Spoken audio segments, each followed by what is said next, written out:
Obama greets veterans on honor flight for Veterans Day. Man, normally in culture, we have to talk about heavy stuff, but this one feels kind of good. I'm excited to share it with you. So this from BIN. Former President Barack Obama gave a group of veterans an unforgettable Veterans Day surprise. According to CBS News, Obama boarded an honor flight from Madison, Wisconsin, moments after it landed at Ronald Reagan Washington National Airport to greet 79 Korean and Vietnam War veterans and their families as they arrived to visit Washington's war memorials. Quote, "Hello, everybody." Obama's voice boomed over the loudspeaker, prompting gasps and cheers from the plane's passengers. It goes on to say, "I just wanted to say thank you." The former president shook hands with each veteran as they exited the plane and presented them with a presidential challenge coin, a symbol of personal gratitude for their service.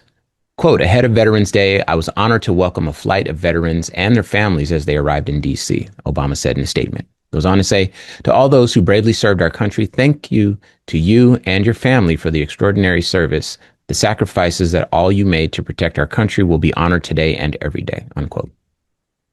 Founded 20 years ago, the Honor Flight Network is a national nonprofit that provides free flights for veterans to visit war memorials in Washington, D.C. The organization, which began by serving World War II veterans, has since expanded to include those who served in Korea, Vietnam, and other conflicts. It has flown more than 317,000 veterans since its inception. I want to just share this because this is a joyous story, to me at least. And I want you to hear a little bit of the audio. So I'll play this for you here. And, we are very grateful, and we also happen to welcome you with a 70-degree day in D.C., which doesn't always happen around here. Sir? That's the first time I've seen a president, former or current, greet an honor flight, and that is absolutely amazing. A commander-in-chief, a leader who's going to show up and tell you that your service was worth something. I think that's the important part, so I think it was a great thing that happened. Last time I got to see a president, it was Gerald Ford. How about that? So nice. So just a little bit of the like jovial, happy energy in the air there. And the reason why this stood out, and this is obviously this is a viral moment. This video has been shared widely.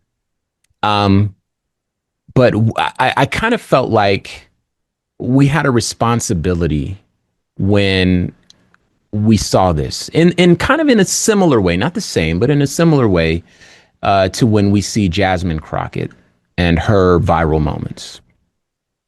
Q and I, we have a responsibility, and Q, obviously I want you to weigh in on this, but we have a responsibility to ensure that the last 8 years of a Trumpian presidency across 12 years of our American story.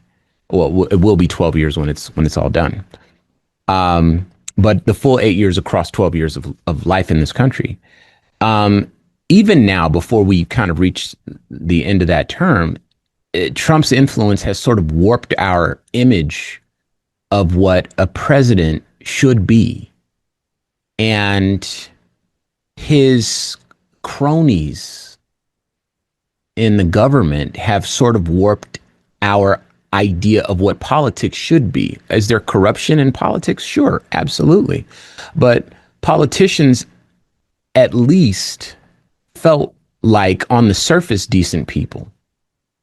And it has devolved to where it's almost like the crooks are crooking out in the open and then laughing in everyone's faces about it, especially the people who are powerless to defend themselves against them.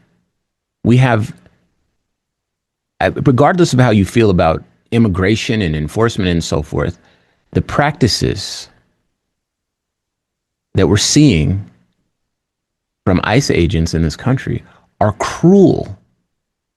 They're just cruel. And there's a whole facet of this country, a whole half of this country's political leadership that is almost enjoying that. Q mentions all the time that they make videos celebrating it. And they try to say, oh, yeah, we're getting the worst of the worst, but we know better. We could not do the story because some stories don't lend themselves to radio the way that you might think. But we saw the video of the ICE agents pulling a woman out of a car where there's children in the car, and the ICE agents are shooting up the car.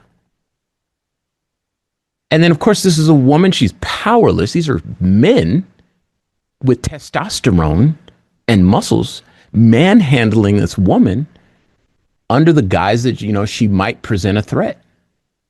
And it's just cruel. And so when Obama speaks, I mean, you just heard him. When he speaks, I want us to do our job here by reminding everyone that that is normal.